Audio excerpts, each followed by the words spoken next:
ઓમ શ્રી ગણેશાય નમઃ. જય શ્રી કૃષ્ણ મિત્રો.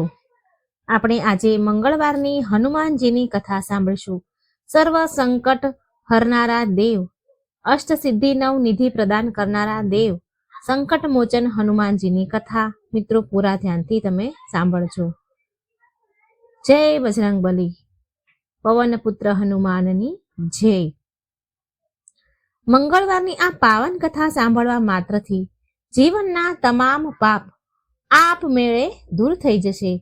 દર્શક મિત્રો, આજે તમે જે કથા સાંભળવા જઈ રહ્યા છો તે માત્ર એક પૌરાણિક કથા જ નથી, પરંતુ જીવનના દુઃખોને દૂર કરનારી એક દિવ્ય ઔષધિ છે. આ કથા એ મંગળમય શક્તિ છે જે દરેક એ મનુષ્યના જીવનને અંજવાળું આપે છે, જેના દિલમાં શ્રદ્ધાનો દીવો બળે છે. કહેવાય છે કે મંગળવારનો દિવસ માત્ર હનુમાનજી કે મંગળ ગ્રહનો નથી હોતો. આ દિવસ સંકલ્પ, સાહસ અને કર્મના સંગમનું પ્રતીક છે. આ દિવસે જે વ્યક્તિ સાચા મનથી ઈશ્વરનું સ્મરણ કરે છે, જે કોઈ ભૂખ્યાને અન્ન આપે છે, જે કોઈ દુઃખીને સાંત્વના આપે છે, તેના જીવનમાંથી દુર્ભાગ્ય આપોઆપ દૂર થઈ જાય છે. આ દિવસ એવા લોકો માટે વરદાન છે જેના જીવનમાં અડચણો, મુશ્કેલીઓ છે, જેના પ્રયાસો સફળ નથી થઈ રહ્યા, જેના ઘરમાં કંકાસ, કલેશ કે મનમાં બેચેની છે. કારણ કે મંગળવાર માત્ર એક દિવસ નથી, એક વાર નથી. આ એક ઉર્જાવાન શક્તિ છે જે તમારા ભાગ્યને નવો આકાર આપે છે. જ્યારે ભક્ત ભક્તિના ભાવથી મંગળદેવની કથા સાંભળે છે ત્યારે તેના પાપ, રોગ, ઋણ અને કલેશ સ્વયં નાશ પામે છે. ગરુડ પુરાણમાં કહેવામાં આવ્યું છે કે જ્યારે વ્યક્તિ શ્રદ્ધાથી કથા સાંભળે છે તો તેના પાછલા જન્મના પણ દોષ મટી જાય છે. અને મંગળવારની કથા તો એટલી શુભ મનાય છે કે માત્ર સાંભળવાથી જીવનમાં તમામ દુઃખ દૂર થાય છે, દુઃખ હરી લે છે. કોઈ કર્મ ભલે ગમે તેટલું મુશ્કેલ કેમ ન હોય, મંગળદેવની કૃપાથી તે પરિપૂર્ણ થઈ જાય છે. જે વ્યક્તિ મંગળવારનું વ્રત રાખે છે, લાલ વસ્ત્ર પહેરે છે, હનુમાનજી અને મંગળદેવનું નામ જપે છે, તેના જીવનમાં ક્યારેય અભાવ નથી રહેતો. અને એ જ કારણ છે કે આજે જે કથા તમે સાંભળવા જઈ રહ્યા છો તેને માત્ર કાનથી નહીં, દિલથી સાંભળજો. કારણ કે આ કથા તમારી અંદર સૂતેલી શક્તિને જગાડશે. આ તમને જણાવશે કે કઈ રીતે એક સાધારણ મનુષ્ય પણ ઈશ્વરની કૃપાથી અશક્યને શક્ય બનાવી શકે છે. આ તમને એ સમજાવશે કે દુઃખ કોઈ સજા નથી, પરંતુ એ ચેતવણી છે કે ઈશ્વર તમારી પાસે કંઈક સારું કરાવવા માંગે છે. તો હે મારા ભક્ત મિત્રો, જો આજે તમારા જીવનમાં અંધકાર છે, નિરાશા છે, કરજ છે, દેવું છે કે બીમારી છે, તો ચિંતા ન કરશો. આ કથા તમારા માટે જ છે. બસ એક શરત છે કે તેને પૂરા મનથી સાંભળવી. કારણ કે જે વ્યક્તિ તેને અડધા મનથી સાંભળે છે તે માત્ર શબ્દ સાંભળે છે, પરંતુ જે તેને પૂરા ભાવથી સાંભળે છે તે ઈશ્વરને મહેસૂસ કરે છે. જ્યારે મંગળદેવ પ્રસન્ન થાય છે તો તે મનુષ્યના જીવનમાંથી વિપત્તિ, દરિદ્રતા, શત્રુતા અને ભય બધાનો નાશ કરી દે છે. તેમના આશીર્વાદ એ દીવા જેવા છે જે પ્રગટતાથી સાથે જ અંધકારને ખાઈ જાય છે. આ કથાનો દરેક શબ્દ એક મંત્ર છે, દરેક પ્રસંગ એક વરદાન છે અને દરેક સમાજમાં ઈશ્વરની કૃપાનો સ્પર્શ છે. તેથી મારા ભક્ત મિત્રો, જ્યાં પણ તમે હો, ભલે ઘરમાં, મંદિરમાં કે મોબાઈલની સ્ક્રીન સામે, બસ આ કથાને શ્રદ્ધાથી સાંભળો. કારણ કે જે વ્યક્તિ મંગળવારની આ દિવ્ય કથાને ધ્યાન લગાવીને સાંભળે છે તેના જીવનમાં મંગળદેવનો વાસ થાય છે. તેના ઘરમાં ધન, સુખ, શાંતિ અને સમૃદ્ધિ આપમેળે ચાલીને આવે છે. તો હવે મનને સ્થિર કરો, તમારા શ્વાસને શાંત કરો અને આ કથાની પવિત્ર ધારામાં ડૂબી જાઓ. કારણ કે આ કથા માત્ર સાંભળવા માટે નથી, પરંતુ જીવવા માટે છે. આ કથા તમારી અંદરના વિશ્વાસને જગાડવા માટે છે. અને જ્યારે આ કથા તેની ચરમસીમા પર પહોંચે ત્યારે તમે મહેસૂસ કરશો, અનુભવ કરશો કે તમારી અંદરનું દુઃખ, તમારા જીવનનો બોજ બધું જાણે કોઈએ ધીરે ધીરે લઈ લીધું. હવે આગળ જે કથા તમે સાંભળશો તે મંગળદેવની કૃપાથી ભરેલી એક અદ્ભુત, ચમત્કારિક અને પ્રેરણાદાયક કથા છે જે દરેક મનુષ્યએ શીખવી જોઈએ. દરેક મનુષ્યને શીખવે છે કે જો મનમાં ભક્તિ છે તો કોઈ પણ દુઃખ કાયમી નથી હોતું. કારણ કે મંગળનો અર્થ જ છે કલ્યાણ પરંતુ દર્શક મિત્રો, આગળ વધતા પહેલા તમને એક અત્યંત ગંભીર વાત જણાવી દઉં, જેને આપણા પ્રાચીન ધર્મગ્રંથ ગરુડ પુરાણ અને હનુમાન ચાલીસા બંનેમાં એક ભાવથી કહેવામાં આવ્યું છે કે જે કોઈ પણ કથા જો તેને શ્રદ્ધાથી સાંભળવામાં આવે તે માત્ર જ્ઞાન નથી આપતી પરંતુ પાપોને પણ ભસ્મ કરી દે છે, પરંતુ જો તેને વચ્ચેથી છોડી દેવામાં આવે તો તે માત્ર અધૂરી નથી રહેતી, તે અશુભ ફળ આપે છે.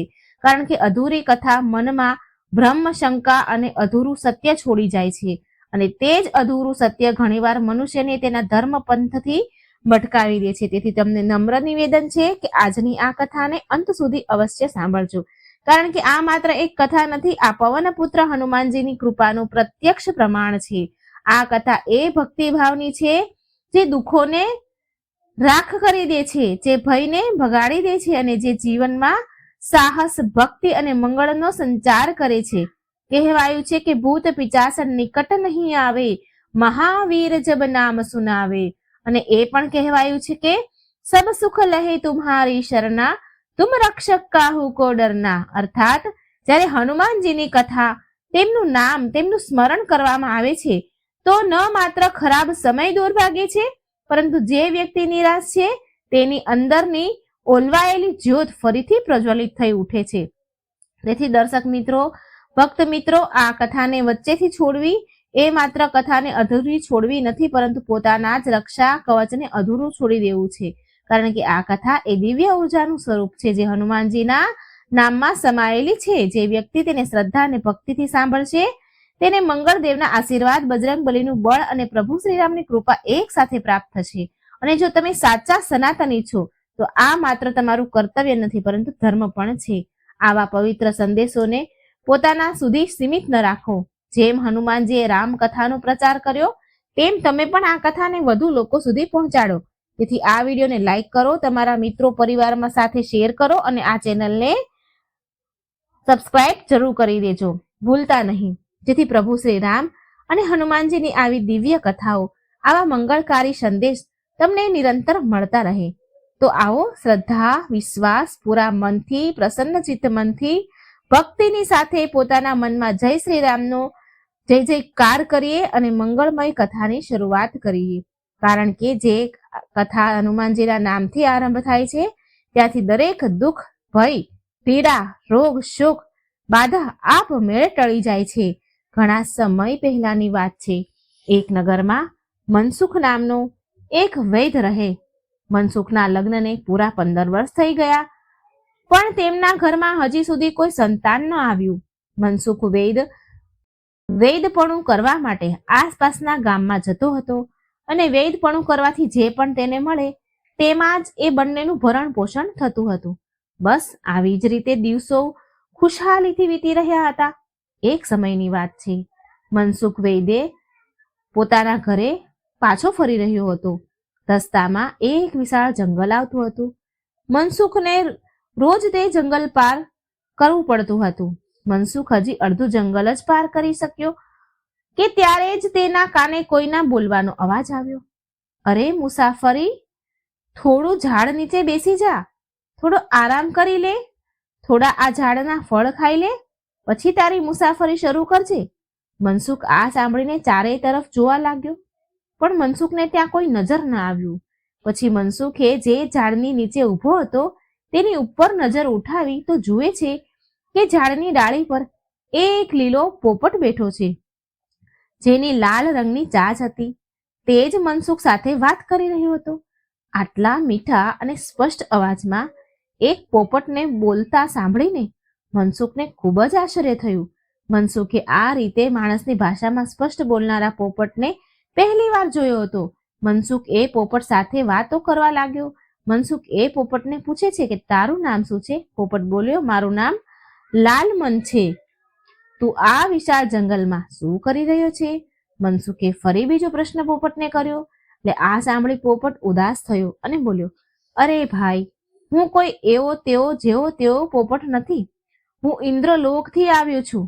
હું અવારનવાર ધરતી પર ફરવા માટે આવું છું. એક દિવસ આ જ ઝાડની નીચે એક સાધુને બેઠેલા જોઈ મેં તેને ખૂબ પરેશાન કર્યા, જેના કારણે સાધુએ મને શ્રાપ આપી દીધો કે હું આ જ ધરતી પર ભટકતો રહીશ.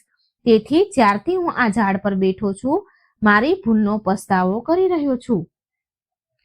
વેદ જ્યારે આ સાંભળે છે તો તેને એ પોપટ પર ખૂબ જ દયા આવી. તેણે લાલમન પોપટને કહ્યું, સારું લાલમન, શું તું મારી સાથે ચાલીશ? હું તને મારી સાથે મારા ઘરે રાખીશ. લાલમને કહ્યું. લાલમન કહે, પોપટ તૈયાર થઈ ગયો. ત્યારબાદ વેદ મનસુખ પોતાની સાથે પોપટને ઘરે લાવ્યો અને એક પાંજરામાં લાવીને તેને રાખ્યો. તે પોપટ ખૂબ જ સારી રીતે મનસુખ પોપટનું ખૂબ જ સારી રીતે ધ્યાન રાખતો હતો. ન જાણે કેટલાય પ્રકારના ફળ અને મેવા તેને ખવડાવતો. એક વારની વાત છે, મનસુખ વેદ થાક્યો પાક્યો જ્યારે પોતાના વેદપણું કરીને ઘરે પાછો ફરતો હતો તો મનસુખ પોપટને કહે છે, હું થાક્યો પાક્યો આવું છું. તું મને કોઈ વાર્તા સંભળાવ્યા કર, કોઈ કિસ્સા સંભળાવ્યા કર, કોઈ ભેદની વાત જણાવ્યા કર. લાલમન પોપટ બોલ્યો, ઠીક છે મારા માલિક, કાલથી હું તમને ભેદની વાતો જણાવ્યા કરીશ. તમારી સાથે બેસીને વાતો કરીશ. અત્યારે તમે સૂઈ જાઓ, થાકેલા આવ્યા છો. બીજા દિવસે મનસુખ વેદ ઉઠીને પોતાની પત્નીને બોલ્યો, અરે ભાગ્યવાન, આજે તો ખીર અને માલપુઆ ખાવાનું મન થયું છે. તું ખીર અને માલપુઆ બનાવ. હું વેદપણું કરીને હમણાં પાછો આવું છું. આટલું કહી મનસુખ વેદ પોતાનો થેલો ઉઠાવીને ગામમાં ચાલી નીકળ્યો વેદપણું કરવા. આમ તેની પત્નીએ ખીર બનાવી, ખૂબ મેવા નાખ્યા. ખીરની સોડમ પૂરા ઘરમાં ફેલાઈ ગઈ. ખીરની સુગંધ આખા ઘરમાં ફેલાઈ ગઈ. પછી તેની પત્નીએ માલપુઆ બનાવ્યા. માલપુઆ અને ખીર બનાવીને વાસણથી ઢાંકીને રાખી દીધી. પોતાના પતિની વાટ જોવા લાગી. મનસુખની પત્ની પોતાની જાતને રોકી શકી નહીં. તે વારંવાર વાસણ ઉઠાવીને ડોક્યું કરી કરીને ખીર અને માલપુઆ વારંવાર જોતી અને જેટલી વાર જોતી એટલી વાર તેને ખાવાનું મન થતું. તેણે વિચાર્યું, ખબર નહીં મારા પતિ કેટલી વારમાં આવશે, હું મારા ભાગની ખીર અને માલપુઆ ખાઈ લઉં. તેણે પોતાના ભાગની ખીર અને માલપુઆ કાઢીને ખાઈ લીધા. પણ તેને ખીર એટલી સ્વાદિષ્ટ લાગી કે તે પોતાના પર નિયંત્રણ ન રાખી શકી. થોડી વાર પછી તે બધી ખીર અને માલપુઆ ખાઈ ગઈ. થોડી વાર પછી મનસુખ પણ ઘરે આવી ગયો. તેણે ઘરમાં પગ મૂકતા જ કહ્યું, અરે ભાગ્યવાન, ખીરની તો ખૂબ જ સારી સુગંધ આવી રહી છે. લાવ લાવ, ફટાફટ લાવીને આપી દે માલપુઆ અને ખીર. તે પલાઠી વાળીને હાથ મોં ધોઈને બેસી ગયો મનસુખ. હવે તેની પત્ની તો હેરાન થઈ ગઈ, કારણ કે ખીર અને માલપુઆ તો એ પોતે ચટ કરી ગઈ હતી. હવે મનસુખને ક્યાંથી લાવીને આપે? તેણે પોતાના મનમાં એક યોજના બનાવી અને ઉદાસ મને મનસુખની પાસે જઈને બોલી, જુઓ, મને ભૂખ લાગી હતી, તેથી મેં મારા ભાગના માલપુઆ અને ખીર ખાઈ લીધા. તમારી ખીર અને માલપુઆ મેં ઢાંકીને રસોડામાં રાખી દીધા. પણ મુઈ બિલાડી આવી અને તેને બધી ખીર અને માલપુઆ ખાઈ લીધા. કહો હું શું કરું? મનસુખ બોલ્યો, ચાલો, એમાં તો કોઈનો કોઈ દોષ નથી. બિલાડી ખાઈ ગઈ તો ખાઈ ગઈ, પણ મને ખૂબ જોરથી ભૂખ લાગી રહી છે. તું મારા માટે કંઈક બીજું ખાવાનું બનાવી દે. પત્ની આ સાંભળીને રસોડામાં જમવાનું બનાવવા ચાલી. આમ મનસુખ પોપટની પાસે આવ્યો અને પોપટને પૂછ્યું અને કહે છે, આજનો દિવસ કેવો ગયો? પોપટ બોલ્યો, આજનો દિવસ ખૂબ મજામાં ગયો, પણ હું તને એક ભેદ જણાવવા માંગુ છું. તારી પત્ની તારાથી જૂઠું બોલી રહી છે કે ખીર અને માલપુઆ બિલાડી ખાઈ ગઈ. હકીકતમાં ખીર અને માલપુઆ તારી પત્ની જ ખાઈ ગઈ છે, એને જ બધું ખાધું છે. જુઓ તો કેવી સ્ત્રી છે, પોતાના પતિથી જૂઠું બોલે છે. પોપટ જોર જોરથી હસવા લાગ્યો. પોપટની વાત સાંભળીને મનસુખે પોતાની પત્નીને કંઈ ન કહ્યું. તે ચૂપચાપ બેઠો રહ્યો અને જે પણ પત્નીએ લાવીને બનાવીને આપ્યું તે ચૂપચાપ ખાઈ ગયો. પણ પત્નીએ પોપટની વાત સાંભળી લીધી હતી. હવે તો આ રોજની વાત થઈ ગઈ. પોપટ મનસુખની પત્નીની સામે પોલ ખોલતો રહેતો હતો. મનસુખની સામે જેટલો પ્રેમ મનસુખ પોપટને કરતો હતો તેની પત્ની હવે પોપટને એટલી જ નફરત કરવા લાગી હતી, કારણ કે રોજ બરોજ પોપટ તેની પોલ ખોલતો. પોપટ હવે તેને દીઠો ગમતો ન હતો. એક દિવસ મનસુખ અને મનસુખની પત્નીનો ખૂબ જોરથી ઝઘડો થયો. મનસુખની પત્નીએ મનસુખને કહ્યું, જુઓ જી, આ ઘરમાં હવે કાં તો પોપટ રહેશે અને કાં તો હું રહીશ. હવે તમે વિચારી લો કે તમારે કોને રાખવા છે. મનસુખ આ સાંભળીને ખૂબ જ પરેશાન થઈ ગયો. કારણ કે મનસુખ એ પોપટને ખૂબ જ પ્રેમ કરવા લાગ્યો હતો અને પોપટને ઘરમાંથી કાઢવાનું તે વિચારી પણ શકતો ન હતો. પણ મનસુખ પોતાની પત્નીને પણ ખૂબ પ્રેમ કરતો હતો, તેથી તેને પણ ઘરમાંથી બહાર કાઢવાનું વિચારી શકે એમ નહીં. પછી તેણે પોપટને ઘરમાંથી કાઢવાનો વિચાર કરી લીધો. એક દિવસ તે પોપટનું પાંજરું લઈને એ જંગલમાં પોપટને છોડવા માટે ચાલી નીકળ્યો. જે જંગલમાંથી તે પોપટને લાવ્યો હતો, જ્યારે તે પોપટને લઈને જઈ રહ્યો હતો તો પોપટ રડતા અવાજમાં મનસુખને બોલ્યો, વૈદજી, મને તમે કોઈને વેચી દેજો, મને આમ જ તમે જંગલમાં ન છોડો. જુઓ, હું તમારો ખૂબ નફો કરાવીશ.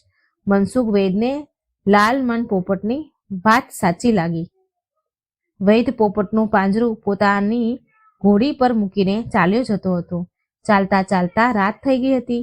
તે એક નદીના કિનારે રોકાયો અને એક છાયાદાર વૃક્ષ જોઈને તે ત્યાં જ રોકાયો, કારણ કે તેને ઘણો થાક લાગ્યો હતો, ખૂબ થાક્યો હતો. તેણે વિચાર્યું કે રાત્રે જંગલમાં મુસાફરી કરવી યોગ્ય રહેશે નહીં. આગળ વિશાળ જંગલ છે, તેથી નદીના કિનારે આ જ ઝાડ નીચે રાત વિતાવી લઉં.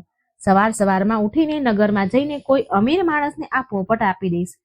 મનસુખ વૈદ ઘોડીને ઝાડ પાસે બાંધી પાંજરું પાસે રાખ્યું અને ઝાડને ટેકો દઈને સૂઈ ગયો. થોડી વાર પછી પોપટ બોલ્યો, વૈદજી, તમે પોતાની ઘોડીને ખુલ્લી છોડી દો. તે જંગલનું લીલું ઘાસ ખાઈ લેશે, નદીમાંથી પાણી પી લેશે અને મારું પણ પાંજરું ખોલી દો. હું ઝાડ પર બેસીને થોડા રસદાર ફળ ખાઈ લઈશ અને રાત્રે જ્યારે તમે સૂઈ જશો તો તમારી રખેવાળી પણ કરતો રહીશ. આ સાંભળી વૈદ બોલ્યા, ના, મારી ઘોડી ભાગી જશે તો અને તું ઉડી જઈશ તો? લાલમન પોપટ બોલ્યો, અરે વૈદજી, મારા પર વિશ્વાસ કરો, હું ઉડીને ક્યાં જઈશ? હું અહીં જ ઝાડ પર બેસીશ. હું અહીં જ ઝાડ પર બેસીને રાત્રે તમારી અને તમારી ઘોડીની રખેવાળી કરીશ. વૈદ ઘોડી અને પોપટ બંનેને આઝાદ કરી દે છે. ઘોડી પાસે જ ઘાસ ચરવા લાગી અને પોપટ ઉડીને ઝાડ પર બેસી ગયો. રસદાર ફળ ખાધા પછી તે ઝાડ પર બેસીને પહેરો ભરવા લાગ્યો. આમ વૈદની આંખ લાગી ગઈ. અડધી રાત વીતી ગઈ. લાલમન પોપટ ઝાડ પર બેઠો ઘોડી અને વૈદની રખેવાળી કરી રહ્યો હતો. ત્યારે જ તેણે જોયું કે નદીમાંથી નીકળીને એક સફેદ રંગનો ઘોડો વૈદની ઘોડી પાસે આવ્યો. તેણે ફૂસ ઘોડીના કાનમાં કંઈ કહ્યું. ઘોડીની સાથે ઝાડીઓની પાછળ ચાલી ગયા બંને, ઘોડો અને ઘોડી. અને લાલમન પોપટે જોયું કે બંનેમાં પ્રેમ પ્રસંગ ચાલી રહ્યો છે. તેણે એકવાર તો વિચાર કર્યો કે વૈદને જગાડી દઉં, પણ કંઈક વિચારીને તેણે વૈદને જગાડ્યો નહીં. થોડી વાર પછી જ ઘોડી એ ઝાડીમાંથી નીકળી અને આવીને પોતાના સ્થાન પર ઊભી રહી ગઈ અને પેલો ઘોડો ફરીથી પાણીની અંદર જઈને આંખોથી ઓझલ થઈ ગયો. સવાર થઈ. વૈદની આંખ ખોલી, પણ પોપટે રાતની ઘટના જણાવી નહીં. મનસુખ વૈદને જણાવી નહીં. પોપટને લઈને પોતાની ઘોડી પર બેસીને વૈદ એક નગરમાં પહોંચ્યો. ત્યાં જઈને તેણે 4 રસ્તા પર પાંજરું લટકાવી દીધું અને જોરથી બૂમો પાડવા લાગ્યો, બોલનારો અનોખો પોપટ ખરીદી લ્યો. આની કિંમત જો કોઈ આપી શકે તો આને લઈ જાઓ. આ વાત ત્યાંથી પસાર થતા નગર કોટવાલના કાને પડી. તે વૈદની પાસે આવ્યો અને બોલ્યો, એ ભાઈ મુસાફરી, આવો પોપટ અમારા નગરના રાજા ખરીદવા માંગે છે. તેમને ઘણા દિવસોથી અભિલાષા છે કે માણસની ભાષામાં બોલનારો પોપટ ખરીદવામાં આવે. તું મારી સાથે રાજમહેલમાં ચાલ, હું હમણાં ત્યાં જઈ રહ્યો છું. આ સાંભળી વૈદ પોતાના પોપટનું પાંજરું અને પોતાની ઘોડીને લઈ રાજ દરબારમાં પહોંચી ગયા. રાજાએ જ્યારે એ બોલનારા અદ્ભુત પક્ષીને જોયું તો વૈદને પૂછ્યું કે શું કિંમત લગાવવાની છે? તમે આની શું કિંમત લગાવી છે? એ પહેલા કે વૈદ કંઈ બોલે, પોપટ સ્વયં જ બોલી ઉઠ્યો, મારી કિંમત છે 10,000 સોનાની સુવર્ણ મુદ્રા. રાજાએ જ્યારે પોપટના મોઢે આ સાંભળ્યું તો એ ખૂબ જ ખુશ થયો. તેને ઘણા દિવસોથી આવો જ પોપટ જોઈતો હતો. આવા જ પોપટની તલાશ હતી. રાજાએ વિના કોઈ સવાલ કરે વૈદને 10,000 સોનાની સુવર્ણ મુદ્રાઓ આપી દીધી. પછી પોપટે ધીરેથી રાજાના કાનમાં કહ્યું, મહારાજ, આની પાસે એક ઘોડી છે, એ ઘોડીને પણ ખરીદી લ્યો. તે ગર્ભવતી છે અને અદ્ભુત વછેરાની જન્મ આપશે. પોપટની વાત સાંભળીને રાજાને આશ્ચર્ય પણ થઈ ગયું. તેણે વિના વિચારે ઘોડીને પણ કિંમત લગાવીને વૈદ પાસેથી ઘોડી પણ ખરીદી લીધી. વૈદ તો ખૂબ જ ખુશ થયો. હવે તેના ગરીબીના દિવસ સમાપ્ત થઈ ગયા હતા. તેની પત્ની પણ ખુશ થઈ જશે. હવે તો વૈદ પોપટ પાસેથી વિદાય લીધી અને પોતાના ઘર તરફ ચાલી નીકળ્યો. આમ રાજા પોપટને ખૂબ જ પ્રેમ કરે છે. તેને પોતાના મહેલમાં પોતાના કક્ષમાં જ રાખતો હતો. રાજાને જ્યારે પણ સમય મળે તે પોપટ સાથે કલાકો સુધી વાત કરતો હતો. રાજાની 4 રાણીઓ હતી અને ચારે એકથી વધીને એક સુંદર હતી. એક વારની વાત છે, રાજાને કોઈ બીજા રાજ્યમાં કંઈ કામ પડ્યું. રાજા પોતાના ઘોડા પર સવાર થઈને નગર માટે ચાલી નીકળ્યા. જતા પહેલા તેણે પોતાની 4 રાણીઓને કહ્યું, સાંભળો રાણીઓ, તમારે આ પોપટનું વિશેષ ધ્યાન રાખવાનું છે. જુઓ, આને કોઈ ચીજની તકલીફ ન પડવી જોઈએ. 4 રાણીઓ પોપટવાળા કક્ષમાં આવીને બેસી ગઈ અને પોપટ સાથે વાતો કરવા લાગી. હવે લાલ મન પોપટ પણ તેમનું ખૂબ જ મનોરંજન કરતો હતો. ત્યારે જ એક રાણીએ પોપટને પૂછ્યું, એ પોપટ, અમને એ જણાવ, અમારા ચારેયમાંથી સૌથી સુંદર કોણ છે? પોપટે પણ મોટી માસુમિયતથી જવાબ આપ્યો, ભલા એ કોણ છે? પોપટે નાની રાણી તરફ ઇશારો કર્યો, જ્યારે કે એ રાણીને રાજા સૌથી વધુ પ્રેમ કરતા હતા. લાલમન પોપટની વાત સાંભળીને 3 રાણીઓ તો ખિલખિલાટ હસવા લાગી, પણ નાની રાણીના દિલ પર તો જાણે ઘા થઈ ગયો. તે બીમારીનું બહાનું લઈને અનસુની કરીને પોતાના કક્ષમાં જઈને સૂઈ ગઈ. સાંજે રાજા આવ્યા તો નાની રાણીને ન જોઈને પૂછવા લાગ્યા કે નાની રાણી ક્યાં છે? આજે દેખાઈ નહીં. કોઈએ જણાવ્યું કે નાની રાણી બીમાર છે અને પોતાના કક્ષમાં સૂતેલા છે. રાજા તરત જ દોડીને તેની પાસે ગયા અને પૂછ્યું, શું થયું નાની રાણી? તો નાની રાણી બોલી, રાજા સાહેબ, હું ખૂબ બીમાર છું. રાજા બોલ્યા, તો શું વૈદ્યને નથી બોલાવ્યા? રાણી બોલી, હા, બોલાવ્યા તો હતા. રાજા કહે છે, તો શું કહ્યું વૈદ્યે? રાણી બોલી, વૈદ કહે છે કે કોઈ પોપટનું માંસ ખાશો તો તમે ઠીક થઈ જશો. હવે જુઓ, આપણા મહેલમાં એક જ પોપટ છે, તેનું જ માંસ તમે મને ખવડાવો તો હું ઠીક થઈ જાઉં. રાજાએ જ્યારે આ સાંભળ્યું તો તે સ્તબ્ધ રહી ગયો. પણ રાજા પોતાની રાણીને ખૂબ અધિક પ્રેમ કરતો હતો. તે રાણીને ના ન પાડી શક્યો. રાજા પોપટને મારવા પોતાના કક્ષ તરફ ચાલી નીકળ્યા. રાજાએ પાંજરામાંથી પોપટને કાઢ્યો અને બધી વાત જણાવી. એ મારા પ્યારા પોપટ, મારી નાની રાણી તને ખાવા માંગે છે. મને ક્ષમા કરી દેજે, હું મજબૂર છું. હું તને ખૂબ જ પ્રેમ કરું છું, પણ તારાથી વધુ પ્રેમ હું મારી નાની રાણીને કરું છું. મરતા પહેલા તારી કોઈ આખરી ઈચ્છા છે તો કહે, હું તારી આખરી ઈચ્છા જરૂર પૂરી કરીશ. પોપટે ઉદાસ થઈને કહ્યું, મહારાજ, મેં ઘણા દિવસોથી ખુલ્લું આકાશ નથી જોયું. હું પાંખો ફફડાવીને ખુલ્લા આકાશમાં ઉડવા માંગુ છું. મને તમે 6 દિવસની આઝાદી આપો. 6 દિવસ પછી હું જાતે જ તમારી સામે ઉપસ્થિત થઈ જઈશ. પછી તમે મારું માંસ કાપીને રાણીને ખવડાવી દેજો. રાજાએ પોપટની વાત માની લીધી અને પોપટનું પાંજરું ખોલીને તેને ખુલ્લા આકાશમાં ઉડાડી દીધો. પોપટ ઉડતો ઉડતો ખૂબ જ દૂર નીકળી આવ્યો. તેણે જોયું કે 12,000 પોપટ એક દિશામાં એક સાથે ઉડતા ચાલ્યા જઈ રહ્યા છે. પોપટ પણ તેમની સાથે ઉડવા લાગ્યો. ઉડતા ઉડતા પોપટોએ પેલા લાલમન પોપટને જણાવ્યું કે તે એક એવા નગરમાં જઈ રહ્યા છે જેની રાજકુમારી અત્યંત સુંદર છે અને તે પોપટોની દાવત કરે છે. તે પોપટોને અદ્ભુત ફળ અને અલગ પ્રકારની મીઠાઈ ખવડાવે છે. પોપટ દાવતમાં સામેલ થયો. તેણે એવા ફળ અને મીઠાઈઓ આજ સુધી ક્યારેય ન ખાધી હતી. દાવત ખાધા પછી બધા પોપટ ત્યાંથી પાછા જવા લાગ્યા, પણ લાલમન પોપટ ત્યાં જ રોકાઈ ગયો. તેને બોલતો જોઈ રાજકુમારી તેના પર ખૂબ જ પ્રસન્ન થઈ. તે તેને પોતાના કક્ષમાં લઈ આવી. હવે રાજકુમારી જલ્દી જ પોપટ સાથે હળી મળી ગઈ. 2-3 દિવસમાં જ બંને પાક્કા મિત્ર બની ગયા. પોપટ રાજકુમારીને રાજા ચંદ્રસેન વિશે જણાવતો રહેતો હતો. તે જણાવતો કે રાજા ચંદ્રસેનનું શાસન કેટલું મોટું છે. અહીંથી ત્યાં સુધી તેનું જ રાજ ફેલાયેલું છે. રાજા ચંદ્રસેન ખૂબ જ સુંદર અને વીર સાહસી રાજા છે. તેની વાતો સાંભળીને રાજકુમારી મનોમન રાજા ચંદ્રસેન સાથે પ્રેમ કરવા લાગી. તે પોપટની વાતોથી એ રાજાને પ્રેમ કરવા લાગી જેને તેને ક્યારે જોયો જ ન હતો. એક દિવસ પોપટે રાજકુમારીને કહ્યું, રાજકુમારીજી, મારો જવાનો સમય આવી ગયો છે. હું રાજા ચંદ્રસેન પાસે જઈ રહ્યો છું, પણ હું તને એક વાત કહેતો જઈશ કે તું રાજા ચંદ્રસેન સાથે લગ્ન કરી લે. તારી જોડી તેની સાથે ખૂબ જ જામશે. આટલું કહી પોપટ ત્યાંથી વિદાય લઈ રાજા ચંદ્રસેન પાસે પાછો આવી ગયો. પોપટે રાજા ચંદ્રસેનને કહ્યું, મહારાજ, નાની રાણીના કહેવા પર મને મારી નાખવાની જે તમે પ્રતિજ્ઞા લીધી છે તે તમે તોડી નાખો. જો તમે મને જીવન દાન આપો છો તો હું એક એવી રાજકુમારી સાથે તમારા લગ્ન કરાવી દઈશ જેના બરાબર સુંદર કોઈ બીજી રાણી નહીં હોય, જેની બરાબર સુંદર કોઈ બીજી ન થઈ શકે અને ન થશે. તમારી ચારે રાણીઓમાંથી કોઈ પણ તેની બરાબર સુંદર નથી. રાજકુમારી પ્રભા સુંદર જ નહીં, દયાની પણ મૂર્તિ છે. તમે તો પોતાની રાણીઓને જોઈ જ લીધી છે કે કેવી રીતે એક નાની અમથી વાત પર મને મારવાનો આદેશ આપી દીધો. પણ રાજકુમારી પ્રભા પક્ષીઓ પર પણ દયા કરે છે.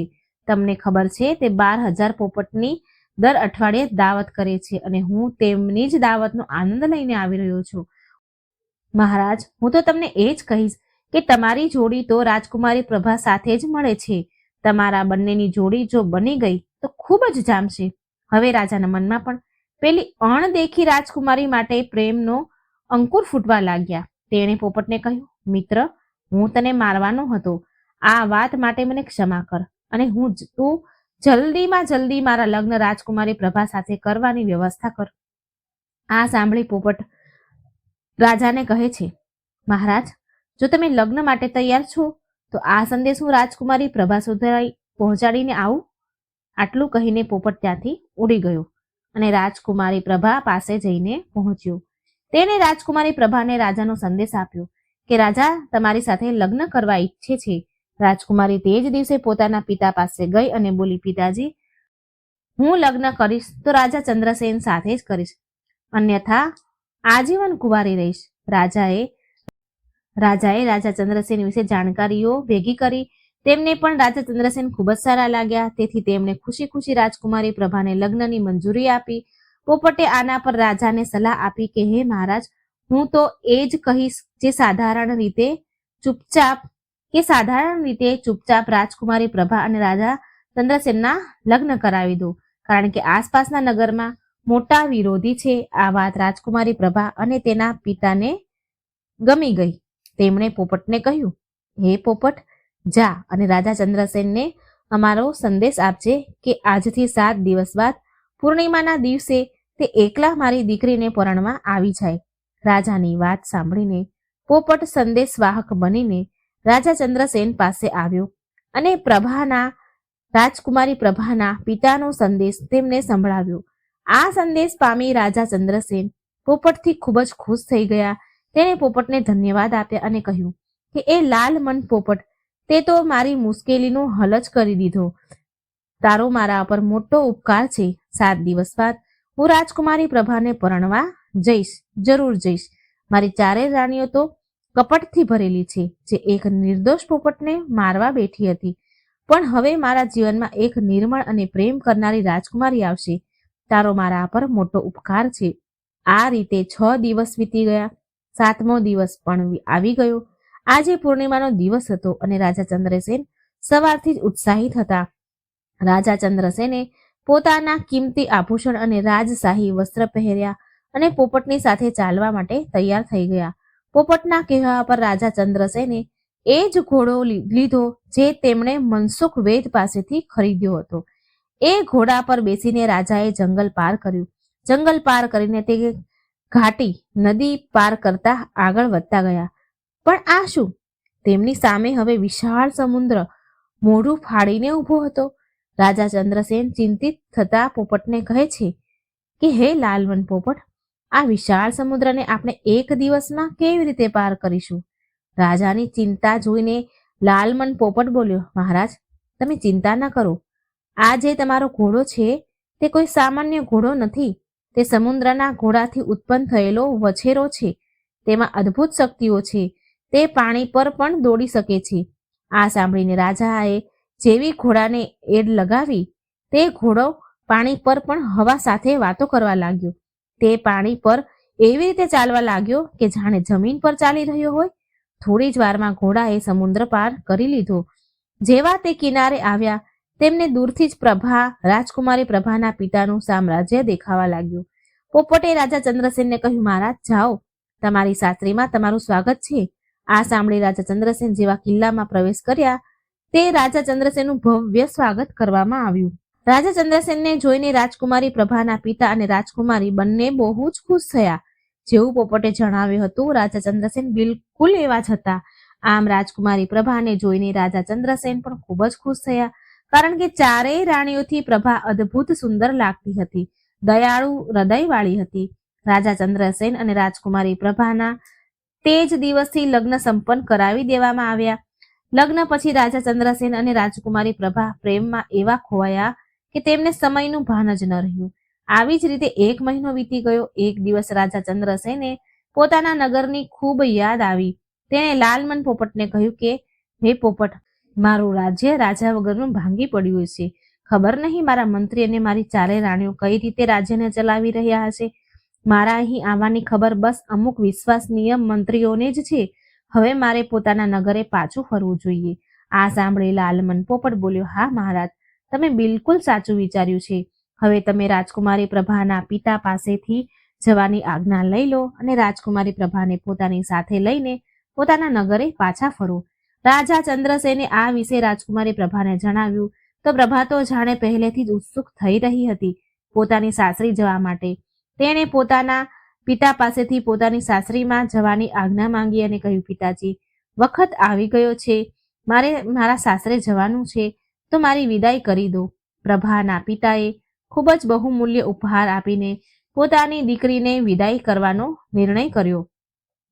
હવે તે આટલો બધો સામાન લઈને ઘોડા પર તો ન જઈ શકે, એટલે રાજકુમારી પ્રભાના પિતાએ એક પાણીના જહાજનો પણ ઇંતજામ કરી દીધો. રાજકુમારી પ્રભા ખૂબ બધા ઉપહાર અને બહુમૂલ્ય રત્ન લઈને પોતાના પતિની સાથે જહાજમાં બેસીને પોતાના સાસરે જવા માટે રવાના થઈ. રાજા ચંદ્રસેને પોતાના કિંમતી ઘોડાને પણ એ જ જહાજમાં રાખ્યો હતો અને એ પોપટ આકાશમાં ઉડતો તેમને રસ્તો બતાવતો જતો હતો. બંને હસી ખુશી પોતાની મુસાફરી કરી રહ્યા હતા. પણ હવે તેઓ પાણીના જહાજમાં હતા, તો હવે તેમની મુસાફરી ખૂબ જ લાંબી નજર આવી રહી હતી. 6 દિવસ પાણીમાં જ ચાલતા ચાલતા વીતી ગયા. એક દિવસ રાજા ચંદ્રસેને એક ટાપુ દેખાયો તેને, તેથી તેમણે એ ટાપુ પર રાત વિતાવવાનો નિર્ણય લીધો. પોપટે તેમને લાખ સમજાવવાની કોશિશ કરી કે મહારાજ, અહીં રોકાવું ખતરાથી ખાલી નથી, પણ રાજા ચંદ્રસેને પોપટની એક ન સાંભળી. તેમણે પોપટને કહ્યું કે, હે પોપટ, 6 દિવસની મુસાફરી હું પાણીમાં જ કાપી રહ્યો છું, પણ આજની રાત અમે આ ટાપુ પર ડેરો નાખીશું. સવાર થતાં જ પોતાની મુસાફરી તરફ પાછા નીકળી જઈશું. લાલમન પોપટ બિચારો ચૂપચાપ રહી ગયો. રાજાએ ટાપુના કિનારે લંગર રાખીને જહાજ રોકી લીધું અને ટાપુ પર પોતાનું તંબુ તાણીને પોતાની પથારી લગાવી લીધી. 6 દિવસથી રાજાને પાણીમાં ઊંઘ નહોતી આવી, તેથી આજે આંખો ખૂબ જ ભારે થઈ રહી હતી. પથારી પર સૂતા જ રાજકુમારી પ્રભા અને રાજા ચંદ્રસેન ખૂબ ગાઢ ઊંઘમાં સૂઈ ગયા. બંને બેખબર સૂઈ રહ્યા હતા. પોપટ ત્યાં જ ઝાડ પર બેઠો પહેરો દઈ રહ્યો હતો. થોડી વાર પછી પોપટે જોયું કે એક વિશાળ જહાજ તેમના જહાજની પાસે આવીને રોકાયું છે. એ જહાજમાં સોદાગરનો કાફલો હતો. સોદાગર ખૂબ જ નિર્દય અને ક્રૂર હતા. તે જેવો ટાપુ પર પહોંચ્યા તેણે જોયું કે એક જહાજ ઊભું છે, તેથી તેણે લંગર નાખીને પોતાનું જહાજ રોકી લીધું. એ સોદાગરે જોયું કે જહાજમાં બહુમૂલ્ય હીરા રત્ન અને ન જાણે કેટલા કિંમતી સામાન પડ્યા છે. તે થોડો હજી આગળ વધ્યો તો એક ઝાડની નીચે તેને ખૂબ જ સુંદર ઘોડો બાંધેલો દેખાયો. તેને એ ઘોડાને પણ પોતાના જહાજ પર ચડાવી લીધો. પછી તેને રાજકુમારી પ્રભાને રાજા ચંદ્રસેનની બાજુમાં સૂતેલી જોઈ તો તેનું રૂપ જોઈને તે તેના પર મોહિત થઈ ગયો. રાજકુમારી પ્રભા ઊંઘમાં જાણે વિશ્વ સુંદરી લાગી રહી હતી. એ સોદાગરે રાજકુમારી પ્રભાને ખભા પર ઉઠાવી અને પોતાના જહાજમાં લઈ ગયો. તેને રાજા ચંદ્રસેનનું જહાજ પણ પોતાના જહાજમાં બાંધી લીધું હતું અને બધું જ લૂંટીને ત્યાંથી ચાલ્યા ગયા. પોપટ ત્યાં જ ઝાડ પર બેઠો હતો. આ બધું જોઈ રહ્યો હતો. ન તે બોલ્યો, ન તેણે બૂમો પાડી કે ન તેણે સોદાગરને રોકવાની કોશિશ કરી. સવાર થઈ જ્યારે રાજા ચંદ્રસેનની આંખ ખુલી, રાજાએ જોયું કે રાજકુમારી પ્રભા તેમની પાસે નથી. તે પોતાના તંબુમાંથી બહાર નીકળ્યા તો જોયું કે ત્યાં ઘોડો પણ ગાયબ થઈ ગયો છે અને ત્યાં જહાજ પણ દેખાઈ રહ્યું ન હતું. જહાજ પણ નહોતું. રાજા ઠગાયેલાની જેમ ચારે તરફ પોતાને ખાલી નજરોથી જોઈ રહ્યા હતા. ત્યારે જ પોપટે રાતની બધી ઘટના રાજાને જણાવી તો રાજાએ પોપટને કહ્યું, હે પોપટ, તે મને કેમ જગાડ્યો નહીં? આટલું કહી રાજા ચંદ્રસેન જોર જોરથી રડવા લાગ્યા. આ સાંભળી પોપટે રાજાને જણાવ્યું કે મહારાજ, જો હું તમને કદાચ જગાડી દઉં તો કદાચ તમારો જીવ પણ ચાલ્યો જાત, કારણ કે સોદાગરની સાથે ઘણા બધા હથિયાર હતા, સિપાહીઓ હતા. તે બધા સામે તમે એકલો મુકાબલા ન કરી શકત. તમે એકલા કેવી રીતે લડત? તેથી હું ચૂપચાપ બધું જોતો રહ્યો.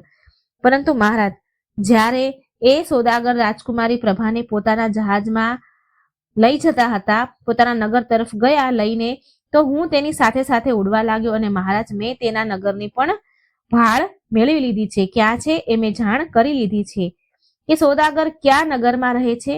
હવે તમે હિંમત કરીને ઊભા થાવ અને પોતાની રાણીને શોધવાનો નિર્ણય કરો. પોપટે રાજાને હૈયા ધારણ આપી, હિંમત આપી.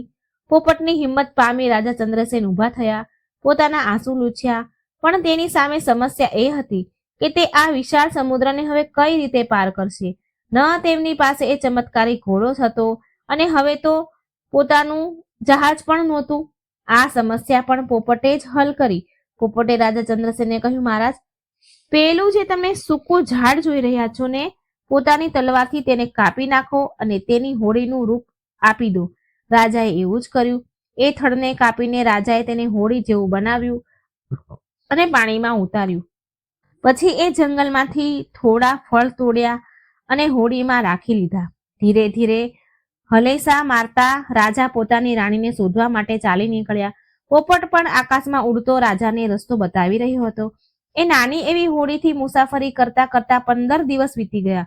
15 દિવસ પછી એ નગરમાં પહોંચ્યા, જે નગરમાં પેલો અત્યાચારી સોદાગર રહેતો હતો. તે એક બગીચામાં પહોંચ્યા. પોપટે રાજાને કહ્યું, મહારાજ, તમે આ જ બગીચામાં થોભો. હું રાજકુમારી પ્રભાની જાણ મેળવીને આવું છું. ક્યાં છે તે? રાજા દુઃખમાં વ્યાકુળ થઈને પોપટને કહે છે, મારા દોસ્ત, તે મારી ખૂબ જ મદદ કરી છે અને તારી વાત ન માનીને હું અત્યાર સુધી પસ્તાઈ રહ્યો છું. જો હું તારી વાત માની લેત અને એ ટાપુ પર ન રોકાયો હોત તો આજે હું આ દશામાં ન હોત, તો આજે અમારે આ દિવસ ન જોવા પડત. હે દોસ્ત, તું જા અને રાણી પ્રભાની જાણ કરીને આવ કે ક્યાં છે, ખબર કરીને આવ કે આ અત્યાચારીએ કોઈ મારી રાણી પર જુલમ તો નથી કર્યા ને? જુલમ તો નથી કરી રહ્યો ને? મારી પ્રભા કેવી હશે, કઈ હાલતમાં હશે, બધું જાણીને આવ. પોપટ આ સાંભળીને ત્યાંથી ઉડી ગયો. તે ઉડતા ઉડતા પેલા સોદાગરના તબેલામાં પહોંચ્યો. તેણે જોયું કે ચમત્કારી ઘોડો ત્યાં જ બાંધેલો છે. તબેલાની પાસે જ એક નાનો એવો બગીચો હતો. લાલમન પોપટે એ બગીચામાં ગયો તો તેને ત્યાં પોતાના જેવા અસંખ્ય પોપટ મળ્યા. લાલમન પોપટે એક પોપટ સાથે ગાઢ મિત્રતા કરી લીધી અને તેની પાસેથી રાજકુમારી પ્રભાની જાણકારી ભેગી કરી. એ પોપટ લાલમનને જણાવે છે કે હા, એક ખૂબ જ ખૂબસૂરત, ખૂબ સુંદર સ્ત્રી આ બગીચામાં ફૂલ તોડવા આવે છે. ચહેરા પર ઉદાસી, પણ એક ચહેરા પર અલગ જ તેજ છે. હા, હોય ન હોય તે જ રાજકુમારી પ્રભા હોઈ શકે છે. તેણે પોપટને પૂછ્યું, ભાઈ, મને એ જણાવ કે એ સ્ત્રી ફૂલ તોડવા કયા સમયે આવે છે?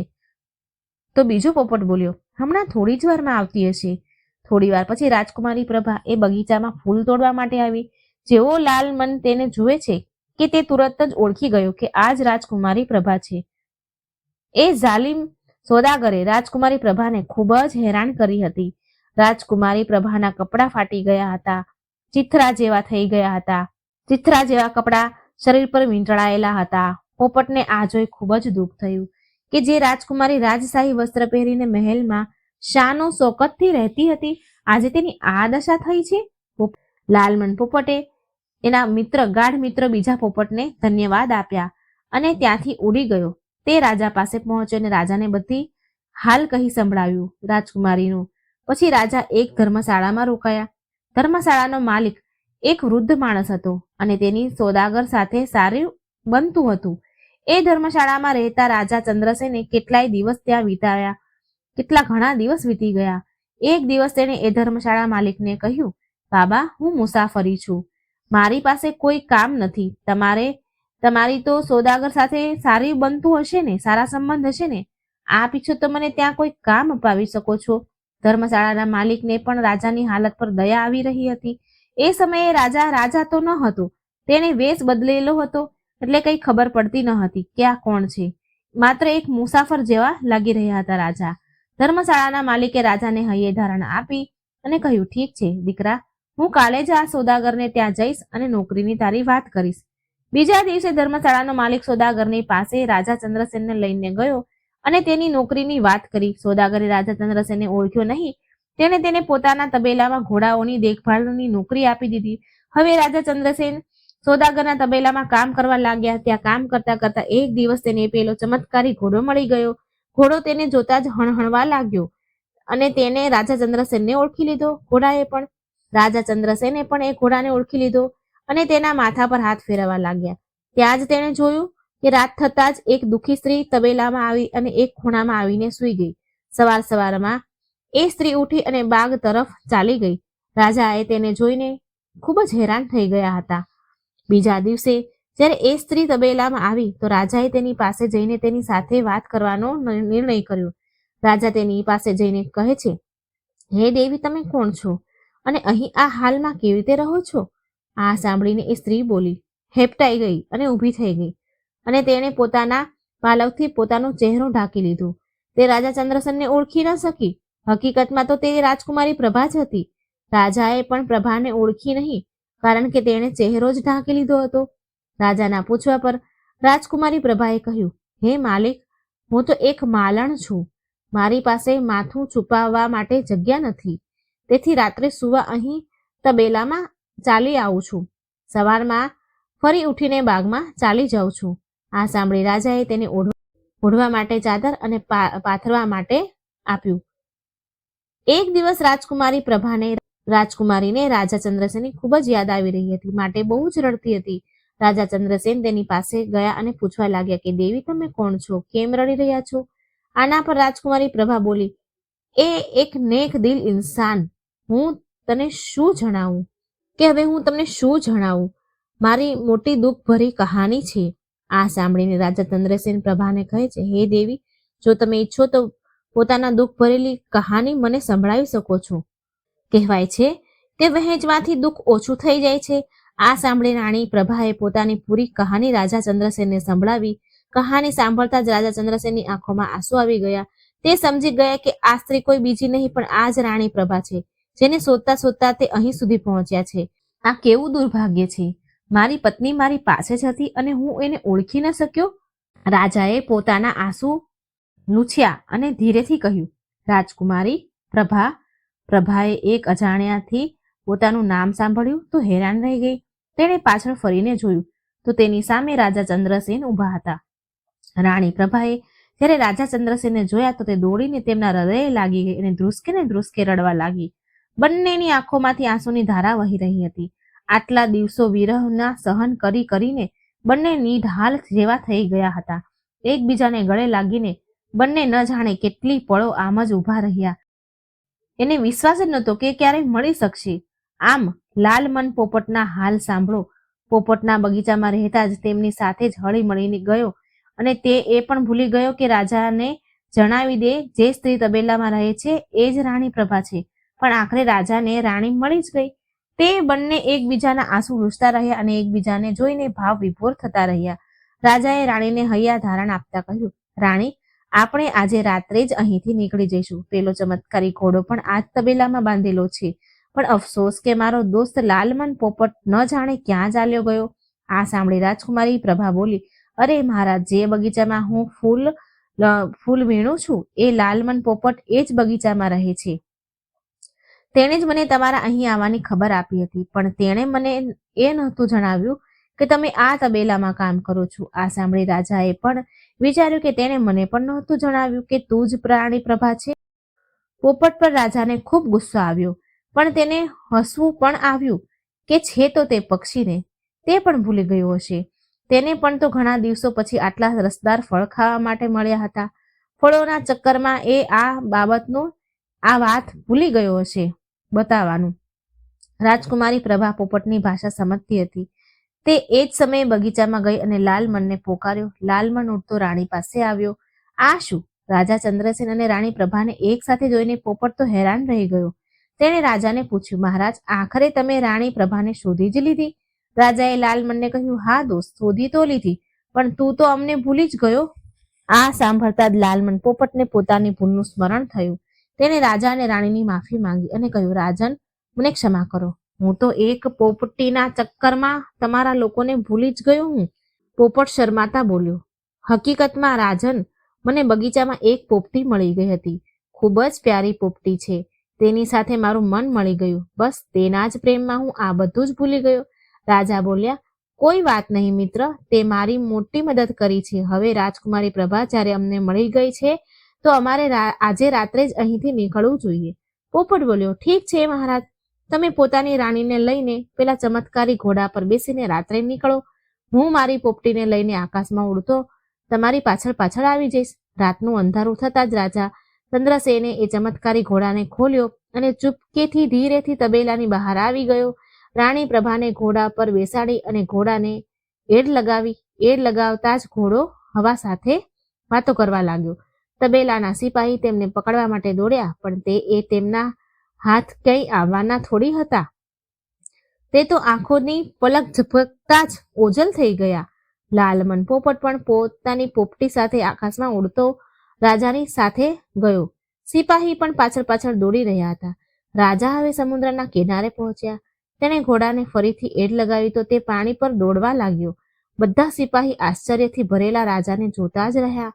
ઘોડાને પાણી પર દોડતો જોઈને સિપાહીઓના મોઢા ખુલ્લાના ખુલ્લા રહી ગયા. જ્યાં સુધી તેઓ કંઈ સમજી શકતા, રાજા તેમનાથી ઘણે દૂર નીકળી ચૂક્યા હતા. સોદાગરના સિપાહીઓએ જ્યારે સોદાગરને આ બધું જણાવ્યું તો ગુસ્સામાં હાથ ઘસતો રહી ગયો. સોદાગર, તેને તો અત્યાર સુધી ઘોડાના ચમત્કાર વિશે ખબર જ ન હતી. તેને રાજકુમારી પ્રભાના હાથમાંથી નીકળી જવા કરતા વધારે ઘોડાના હાથમાંથી નીકળી જવાનું દુઃખ થઈ રહ્યું હતું. આમ રાજા ચંદ્રસેન રાજકુમારી પ્રભાને લઈને પોતાના નગર આવ્યા. નગરની બહાર જ તેણે ડેરો નાખ્યો અને પોતાના વિશ્વાસનીય મંત્રીઓને બોલાવ્યા. મંત્રીઓએ જ્યારે રાજા અને રાજકુમારીની આ દશા જોઈ તો તેમને ઘણું દુઃખ થયું. જલ્દીથી રાજમહેલમાં ખબર પહોંચાડીને તેમના માટે રાજસી વસ્ત્ર મંગાવવામાં આવ્યા. બંનેને રાજસી વસ્ત્ર પહેરાવીને મોટા લવાજમાં સાથે તેમને રાજમહેલમાં લઈ જવામાં આવ્યા. શાનદાર સ્વાગત થયું. મહેલમાં જ્યારે રાણીઓને ખબર પડી કે રાજા ચંદ્રસેન પાછા ફરી આવ્યા છે, પણ ખૂબ જ સુંદર સ્ત્રીને પરણીને લાવ્યા છે, તેમને ખૂબ જ ક્રોધ આવ્યો. જ્યારે તેમણે રાજકુમારી પ્રભાને જોઈ તો તેનાથી બળી ગઈ. રાજા તેમની મનોદશા સમજી ગયા. રાજાએ રાજકુમારી પ્રભા માટે અલગથી મહેલ બનાવડાવ્યો અને રાજકુમારી પ્રભાને પટરાણી બનાવી દીધી. હવે રાણી પ્રભા અને રાજા ચંદ્રસેન એ જ મહેલમાં રહેવા લાગ્યા. થોડા સમય બાદ તેમણે પોપટના લગ્ન પેલી પોપટી સાથે કરાવી દીધા. પોપટ, પોપટી અને રાજા ચંદ્રસેન પોતાની રાણી પ્રભા સાથે સુખપૂર્વક એ મહેલમાં રહેવા લાગ્યા. દર્શક બંધુઓ, આ સંપૂર્ણ કથાના માધ્યમથી આપણે બજરંગીની એ 3 શીખને સમજી શકીએ છીએ કે જેને કોઈ સાધારણ મનુષ્ય પોતાના જીવનમાં અપનાવી લે તો ક્યારેય પણ દુઃખી નહીં રહે. તો ચાલો દર્શક બંધુઓ, તમારો કિંમતી સમય નષ્ટ ન કરતા જાણીએ કે એ 3 શીખને. આ કથાની પહેલી અને સૌથી ઊંડી શીખ એ જ છે જે સ્વયં હનુમાનજીના જીવનનો સાર છે. સત્યની શક્તિ સૌથી મોટી હોય છે, પરંતુ આ માત્ર એક વાક્ય નથી. આ એક એવી અગ્નિ છે જે મનુષ્યની અંદર અંધકારને બાળી દે છે અને આત્માને પ્રકાશિતથી ભરી દે છે. વિચારો જરા, જ્યારે લાલમન પોપટે પહેલીવાર પોતાના મધુર અવાજમાં કહ્યું કે માલિક, તારી પત્ની જૂઠું બોલી રહી છે. બિલાડીએ નહીં પણ તેણે પોતે જ ખીર ખાધી છે. બિલાડીએ નહીં પણ તેણે જ માલપુઆને ખીર ખાઈ લીધા છે. તો આ માત્ર એક પોપટની વાત નહોતી, આ એક આત્માનું સાહસ હતું જે સત્ય બોલવાની કિંમત જાણતું હતું, કારણ કે મૌન રહેવું અધર્મ હોય છે.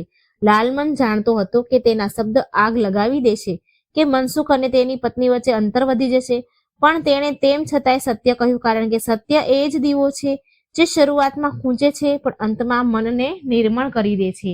આજ તો હનુમાનજીની પહેલી શિક્ષા છે. સત્યથી ન ડર, કારણ કે સત્ય જ તારી રક્ષા કરશે. લંકામાં જ્યારે તેઓ રાવણની સામે ઊભા થયા હતા તો આખી સભા મૌન હતી, પણ હનુમાનજી બોલ્યા, હું પ્રભુ શ્રી રામનો દૂત છું અને જે ધર્મના માર્ગ પર છે તેને કોઈનો ભય નથી હોતો. તેમણે સત્તાથી નહીં, સત્યથી શક્તિ લીધી હતી. ઠીક એમ જ લાલમને પણ કોઈના ડરથી નહીં પરંતુ પોતાની અંદરની સચ્ચાઈથી વાત કરી. તેણે વિચાર્યું નહીં કે તેનું શું પરિણામ આવશે. તેણે બસ એ જ કહ્યું જે સાચું હતું. અને દર્શક બંધુઓ, આજથી સૌથી મોટી વાત છે, સત્ય હંમેશા જીતે છે, પણ તેનો રસ્તો કાંટાઓથી ભરેલો હોય છે. જે વ્યક્તિ એ કાંટાઓ પર ચાલવાનું સાહસ રાખે છે તે અંતે ફૂલોની સુગંધ બનીને દુનિયામાં ફેલાય છે, વસે છે. મનસુખની પત્નીએ જ્યારે જૂઠું બોલ્યું તો થોડી પળોનું સુખ મળ્યું, પણ એ જ જૂઠ તેની શાંતિને ગળી ગયું. સત્ય બોલવાનું કઠણ હતું, પણ તે જ તેને ઈશ્વરની નજીક લાવી રહ્યું હતું, નજીક લાવી શકતું હતું. અને આ જ હાલ આજના મનુષ્યનો પણ છે. આપણે નાની નાની વાતોમાં જૂઠું બોલી દઈએ છીએ, ક્યારેક કોઈને ખુશ કરવા માટે, ક્યારેક પોતાના સ્વાર્થ માટે, પણ દરેક જૂઠ આપણા ભાગ્યમાં એક નવો બોજ જોડી દે છે. હનુમાનજીએ ક્યારેય છળ નથી કર્યું. તેમણે હંમેશા સ્પષ્ટ કહ્યું, ભલે સામે રાવણ જેવો બળવાન શત્રુ કેમ ન હોય. તેમણે રામનું નામ લીધું અને કહ્યું, સત્યનો માર્ગ કઠણ છે, પણ તે જ શક્તિ મુક્તિનો દ્વાર છે. તો હે મારા ભક્ત મિત્રો, જો તમે ઈચ્છો છો કે તમારું જીવન સ્થિર હોય, તમારા ઘરમાં શાંતિ હોય, તમારા કર્મોમાં ચમક હોય, તો સૌથી પહેલા પોતાના શબ્દમાં સત્ય લાવો. કારણ કે જ્યારે વાણી સાચી હોય છે તો કર્મ આપમેળે પવિત્ર થઈ જાય છે, અને જ્યારે કર્મ પવિત્ર હોય છે તો ઈશ્વરની કૃપા વગર બોલાવે ઉતરી જાય છે. યાદ રાખજો, જુઠ્ઠું બોલનારો ભલે આજે જીતી જાય છે, પણ સત્ય બોલનારો યુગો સુધી યાદ કરવામાં આવે છે. હનુમાનજી એટલે અમર છે કારણ કે તેમણે ક્યારેય સત્ય સાથે સમજૂતી નથી કરી. તેઓ દરેકના હૃદયમાં વસે છે. જે ઈમાનદાર છે, જે સત્ય માટે લડ્યા કરે છે, ડરતો નથી. તેથી પોતાની અંદર એ હનુમાન જાગૃત કરો. દરેક પરિસ્થિતિમાં સાચું બોલી શકે, જે પોતાના દિલના અવાજથી મોટો કોઈ ભય ન માને. કારણ કે જ્યારે સત્ય તમારી સાથે હોય છે તો આખી સૃષ્ટિ તમારા પક્ષમાં ઊભી હોય છે. સત્યથી ચાલનારો ક્યારેક એકલો નથી હોતો, કારણ કે તેની સાથે સ્વયં બજરંગબલી ચાલે છે. દરેક ડગલે, દરેક શ્વાસમાં, દરેક નિર્ણયમાં. અને જ્યારે જીવનનો દીવો સત્યની જ્યોતિથી બળે છે તો અંધકાર મટી જાય છે અને આત્મામાં માત્ર પ્રકાશ રહી જાય છે. બીજી શીખ છે ભરોસો અને સમર્પણ જ સંબંધોની સૌથી મોટી નીવ છે. ભક્ત મિત્રો, આ કથાની બીજી શીખ આપણા જીવનની સૌથી પવિત્ર નીવ છે, ભરોસો અને સમર્પણ. જો પહેલો દીવો સત્ય છે તો બીજો દીવો વિશ્વાસ છે. જે ઘરમાં વિશ્વાસની જ્યોત બળે છે ત્યાં ન ભય ટકે છે, ન દગો, ન દુઃખ. યાદ કરો, રાજા ચંદ્રસેન અને રાજકુમારી પ્રભાને કેટલા તોફાન આવ્યા તેમના જીવનમાં, કેટલી વાર વિખોટા પડ્યા, કેટલી વાર હાલાતે તેમને તોડવાની કોશિશ કરી, પણ શું તેમણે એકબીજા પરથી ભરોસો ગુમાવ્યો? નહીં, ક્યારેય નહીં. જ્યારે સોદાગરે છળથી રાજકુમારી પ્રભાનું અપહરણ કરી લીધું તો રાજા ચંદ્રસેન તૂટી તો ગયો, પણ તેમણે વિશ્વાસ ન છોડ્યો. તેમણે કહ્યું, મારી પ્રભા જીવતી છે, હું તેને શોધી કાઢીશ.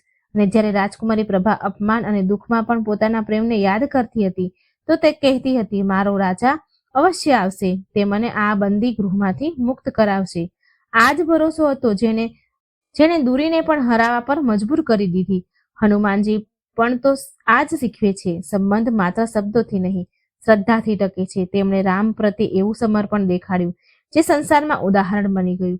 જ્યારે લંકા સળગી, જ્યારે સાગર પાર થયા, જ્યારે સીતા માતાનો સંદેશ લઈને આવ્યા, તેઓ પાછા ફર્યા તો તે માત્ર તાકાતથી ન થયું, તે થયું અતૂટ વિશ્વાસથી. હનુમાનજીએ ક્યારેય ન પૂછ્યું, પ્રભુ શું હું કરી શકીશ? તેમણે બસ કહ્યું, પ્રભુ તમારી ઈચ્છા મારી શક્તિ છે. ઠીક એમ જ રાજા ચંદ્રસેન અને રાણી પ્રભાએ પણ એકબીજા પ્રત્યે આ જ ભાવ રાખ્યો. તેઓ બંને જાણતા હતા કે પ્રેમ માત્ર શબ્દથી નથી હોતો, તે પ્રતીક્ષા હોય છે, ત્યાગ હોય છે અને વિશ્વાસની અગ્નિમાં તપવું હોય છે. રાણી પ્રભાએ અત્યાચાર સહન કર્યા પણ પોતાના રાજાને દગો ન દીધો. રાજા ચંદ્રસેને અંધકારમાં પણ પોતાની રાણીની શોધ છોડી નહીં. આ એ જ નિષ્ઠા છે જે દરેક યુગમાં પ્રેમને જીવતું રાખે છે. આજનો મનુષ્ય સંબંધોમાં બધું જ ઈચ્છે છે, સુવિધા, સંગતિ, સુખ, પણ વિશ્વાસ ખોઈ બેઠો છે. થોડી એવી પરેશાની, થોડી એવી દૂરી અને ભરોસો તૂટી જાય છે. પણ સાંભળો મિત્રો, જ્યાં ભરોસો નબળો થઈ જાય છે, કમજોર પડી જાય છે, ત્યાં કોઈ સંબંધ નથી ટકતો. અને જ્યાં વિશ્વાસ, ભરોસો ઊંડો હોય છે ત્યાં સૌથી મોટી દૂરી પણ મટી જાય છે. હનુમાનજી શીખવે છે, જે સમર્પણમાં જીવે છે તે જ સંબંધોમાં શાંતિ પામે છે. તેમણે પોતાની શક્તિ પ્રભુને સમર્પણ કરી હતી. તેમણે કહ્યું હતું, હું શરીરથી તમારો સેવક છું, મનથી તમારો ભક્ત છું અને આત્માથી તમારો અંશ છું. એવું સમર્પણ જ વ્યક્તિને દિવ્ય બનાવે છે. રાજા ચંદ્રસેન અને રાણી પ્રભા વચ્ચે પણ આ જ દિવ્યતા હતી. જ્યારે બંને વર્ષો બાદ મળ્યા તો એમણે એકબીજાને કોઈ ભૂલ માટે દોષ ન દીધો. તેમણે માત્ર એકબીજાને જોયા અને એક જ નજરે બધું કહી દીધું. એક જ નજર બધું કહી ગઈ. એ એક ક્ષણમાં બધી દૂરીઓ પીગળી ગઈ, બધી પીડાઓ મટી ગઈ. કારણ કે પ્રેમમાં જ્યાં વિશ્વાસ હોય ત્યાં કોઈ બંધન ન રહેતું હોય, માત્ર આત્માનો સંગ હોય છે. હે મિત્રો, જો તમે પોતાના જીવનમાં સુખ ઈચ્છો છો તો પોતાના પરિવાર, પોતાના સાથી, પોતાના મિત્રો પર વિશ્વાસ રાખો. શકનું બીજ ક્યારેય ન વાવતા, કારણ કે શક દરેક સંબંધમાં મૂળને ખાઈ જાય છે અને જ્યારે મૂળ સુકાઈ જાય છે તો સૌથી લીલુંછમ ઝાડ હોય ને એ પણ સુકાઈ જાય છે. હનુમાનજીનો બીજો સંદેશ છે એ જ છે, જે સંબંધોમાં વિશ્વાસ રાખે છે તેના પર સ્વયં ઈશ્વર ભરોસો કરે છે. કારણ કે ઈશ્વર માત્ર ભક્તની પૂજાથી નહીં, તેની નિષ્ઠાથી પ્રસન્ન થાય છે. તેથી પોતાના જીવનમાં હનુમાનજીની આ શિક્ષા ઉતારો, વિશ્વાસ રાખો, સમર્પણ રાખો અને પ્રેમમાં સ્થિર રહો. કારણ કે જ્યાં વિશ્વાસ છે ત્યાં જ પરિવાર છે, ત્યાં જ સુખ છે અને ત્યાં જ ઈશ્વર વાસ કરે છે. જે પોતાના સંબંધોને ભરોસાની માટીમાં સિંચે છે તેનું જીવન હનુમાનજીની કૃપાથી સદૈવ લીલુંછમ રહે છે. ત્રીજી શીખ છે, સેવા અને ભક્તિનું ફળ ક્યારેય વ્યર્થ નથી જતું. હા મિત્રો, આ કથાની ત્રીજી અને સૌથી ગૂઢ શીખ એ જ છે, સેવા અને ભક્તિનું ફળ ક્યારેય વ્યર્થ નથી જતું. કારણ કે જે બીજાઓ માટે જીવે છે, જે પ્રેમ અને કરુણાથી કોઈનું ભલું કરે છે, તે ક્યારેય ખાલી નથી રહેતા. ઈશ્વર તેના જીવનમાં એવો પ્રકાશ ભરી દે છે જે જન્મ જન્માંતર સુધી તેને માર્ગ દેખાડે છે. યાદ કરો લાલમન પોપટ, જેણે પોતાના જીવનમાં ન જાણે કેટલી વાર અપમાન, શ્રાપ અને એકલાપણું વેઠ્યું. તે ઇન્દ્રલોકથી આવ્યો હતો, પણ એક ભૂલના કારણે ધરતી પર શ્રાપિત થઈ ગયો હતો. તે ચાહે તો કટુ બની શકતો હતો, પોતાની પીડામાં કોઈનું અહિત કરી શકતો હતો, પણ તેણે એવું ન કર્યું. તેણે પોતાની ભૂલને પસ્તાવાનો અવસર બનાવ્યો અને બીજાઓની સેવાને પોતાનો ધર્મ બનાવી લીધો. જ્યારે મનસુખ વૈદ તેને ઝાડ પરથી લાવીને પોતાના ઘરમાં રાખ્યો તો લાલમને પણ એ ઘરને પોતાના સેવાથી ધન્ય કરી દીધું. ક્યારેક સલાહ આપીને, ક્યારેક રક્ષા કરીને, ક્યારેક માર્ગદર્શન આપીને. આ જ સાચી ભક્તિ છે, સ્વાર્થ છોડીને કોઈ બીજા માટે જીવવું. હનુમાનજી પણ તો આ જ કરે છે. તેમણે ક્યારેય પોતાના માટે કંઈ નથી માંગ્યું. તેમણે ભક્તિ પણ માંગી તો શ્રી રામના નામની સેવા કરવા માટે. તેમણે ઉડવાની સામર્થ્ય પણ ત્યારે દેખાડી જ્યારે તે સીતા માતા માટે સંદેશ લઈને ગયા. તેમણે લંકા સળગાવી, પણ ક્રોધથી નહીં, ધર્મની રક્ષા માટે. લાલમન પણ ઠીક એવું જ કરે છે.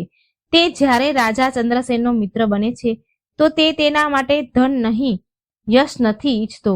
તે ઈચ્છે છે કે રાજાનું જીવન સાચી દિશા પામે. તે ઈચ્છે છે તે વિખૂટા આત્માઓ રાજા અને રાજકુમારી ફરીથી મળે. વિખૂટી પડેલી આત્મા રાજા અને રાજકુમારી બંને ફરીથી મળી જાય. તે પોતાની સેવાથી પુલ બનાવે, જેથી પ્રેમ અને ધર્મ ફરીથી જોડાઈ શકે. આ જ સેવાનો અસલ અર્થ છે, બીજાઓના સુખમાં પોતાનો આનંદ શોધવું. પણ મિત્રો, આજે મનુષ્યએ સેવાના સોદા બદલી નાખ્યા છે. આજે તે મદદ કરે છે તો બદલામાં આશા રાખે છે.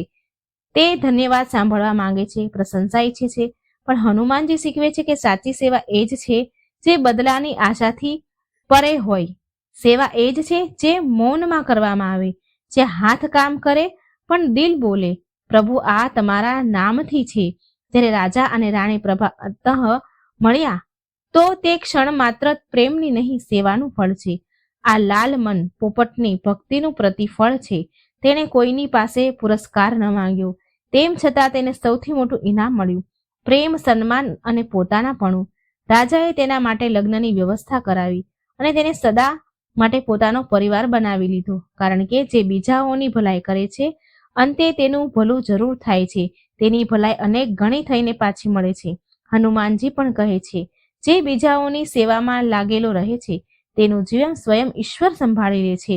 તેમણે ક્યારેય પોતાના સુખની ચિંતા ન કરી, ક્યારેય પોતાની મહિમાનો ઘમંડ ન કર્યો. તેમ છતાં આજે સંસારમાં કોઈ નામ આટલું પૂજનીય નથી જેટલું હનુમાનજીનું છે. કારણ કે તેમણે દરેક કામમાં ભક્તિ અને સેવાથી એણે કર્યું છે. તો હે મિત્રો, જો તમે જીવનમાં મહાનતા ઈચ્છતા હો તો શક્તિ નહીં, સેવા માંગો. કારણ કે શક્તિ સીમિત છે પણ સેવા અસીમ છે. સેવા કરનારો ક્યારેય ગરીબ નથી હોતો, ભક્ત ક્યારેય ખાલી નથી ફરતો. જેની અંદર નિસ્વાર્થ ભક્તિ અને સેવાનો ભાવ જાગી ગયો, સમજો તેના જીવનમાં હનુમાનજીનો વાસ થઈ ગયો.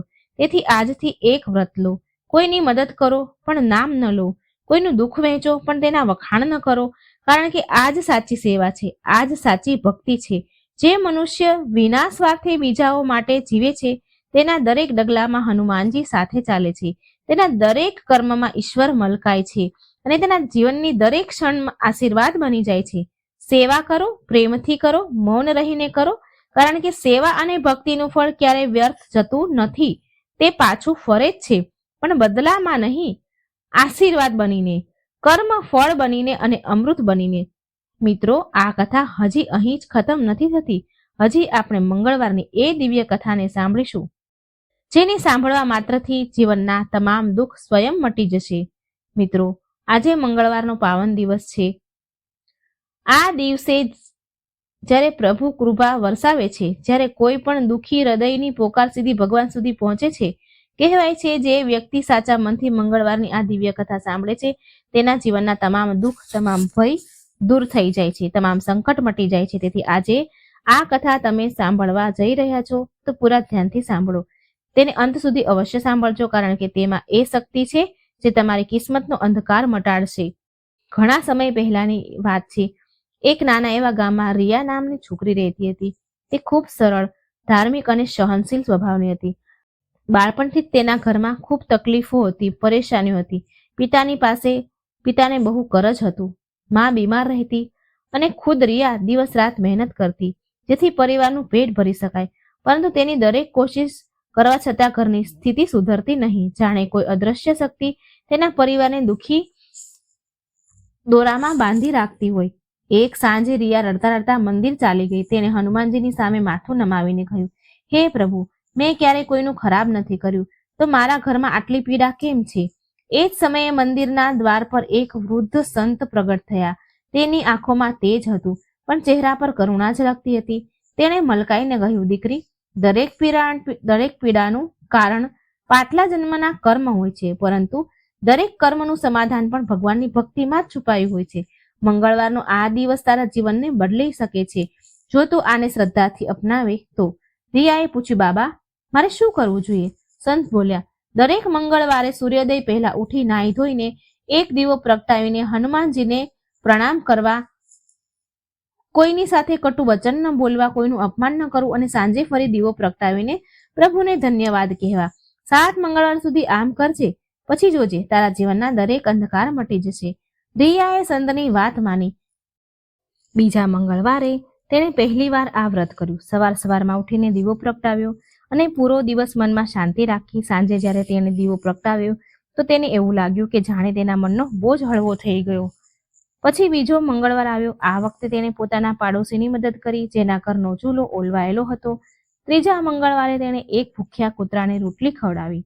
ચોથા મંગળવારે તેણે પિતાને કહ્યું, તમે ચિંતા ન કરો બાબા, પ્રભુ જરૂર મદદ કરશે આપણી. ધીરે ધીરે તેના જીવનમાં બદલાવ આવવા લાગ્યો. પિતાને એક જૂનો વેપારી મળ્યો, જેણે તેમનું જૂનું કરજ માફ કરી દીધું હતું. માની બીમારી જે હતી, તબિયત પણ ઠીક થવા લાગી. ગામના લોકો રિયાને કહેવા લાગ્યા, તારા જીવનમાં આ પ્રકાશ ક્યાંથી આવ્યો રિયા? રિયા મલકાઈ અને કહેતી, જ્યારે માણસ પોતાની દાનત સાફ કરી નાખે છે, એની નિયત સાફ કરી દે છે, તો કિસ્મત ખુદ ઝૂકી જાય છે. 7મા મંગળવારની સવારે ગામમાં ભારે વરસાદ થયો. વર્ષોથી સૂકી જમીન પણ હરિયાળી થઈ ગઈ. લોકો બોલ્યા, આ રિયાની ભક્તિનું ફળ છે. તે સાંજે રિયા મંદિર પહોંચી, દીવો પ્રગટાવ્યો અને બોલી, હે પ્રભુ, હું તમારો આભાર માનું છું. તમે મારા પરિવારમાં તમામ દુઃખ હરી લીધા છે. ત્યારે જ તેની સામે પેલા જ વૃદ્ધ સંત પ્રગટ થયા અને બોલ્યા, દીકરી, તારી ભક્તિએ ન માત્ર તારા ઘરને બચાવ્યું, પરંતુ તારા પૂરા ગામને જીવન આપ્યું. યાદ રાખ, મંગળવાર માત્ર પૂજાનો દિવસ નથી, આ સેવા અને સંયમનો દિવસ છે. જે સાચા મનથી બીજાઓ માટે દીવો પ્રગટાવે છે, તેના પોતાના ઘરમાં ક્યારેય અંધકાર નથી રહેતો. તે દિવસથી રિયા દરેક મંગળવાર ગામના મંદિરમાં ભંડારો કરવા લાગી. કોઈ પણ ભૂખ્યું નહોતું સૂતું. ધીરે ધીરે તેનું નાનું નાનું ગામ સમૃદ્ધ થઈ ગયું. લોકો કહેતા, આ રિયાની કથા છે, જેણે હનુમાનજીની ભક્તિથી પોતાના ઘરમાં ખુશીઓ લાવી છે. ગામના ઘરે ઘર ખુશ થયા. મિત્રો, આ કથાનો સંદેશ એ છે કે જ્યારે આપણે સાચા મનથી મંગળવારની કથા સાંભળીએ છીએ અને પોતાના જીવનમાં પ્રેમ, ક્ષમા, સેવા અને સંયમ અપનાવીએ છીએ ત્યારે આપણા તમામ દુઃખ મટી જાય છે. દુઃખ ત્યાં સુધી રહે છે જ્યાં સુધી મન અશાંત રહે, પરંતુ જેવું જ મન પ્રભુના ચરણોમાં ઝૂકે છે, દરેક પીડા સ્વયં ચાલી જાય છે. તેથી આજે સંકલ્પ લો કે દરેક મંગળવારે એક દીવો અવશ્ય પ્રગટાવશું, કોઈ એક વ્યક્તિની મદદ કરીશું, કોઈ જીવને અન્ન આપીશું અને હનુમાનજીનું સ્મરણ કરીશું. બસ આ જ એ ચમત્કારી મંત્ર છે જેનાથી જીવનમાં ક્યારેય દુઃખ નહીં રહે. હે પ્રભુ, જે આ કથા શ્રદ્ધાથી સાંભળે તેમના જીવનમાં સુખ, શાંતિ અને સમૃદ્ધિ વરસે. જય શ્રી હનુમાન. મિત્રો, જો તમને આ હનુમાનજીની કથા સારી લાગી હોય તો વિડીયોને લાઈક કરજો, શેર કરજો અને આ ચેનલને સબસ્ક્રાઈબ કરવાનું ભૂલશો નહીં. જય શ્રી કૃષ્ણ. રાધે રાધે. Thank you.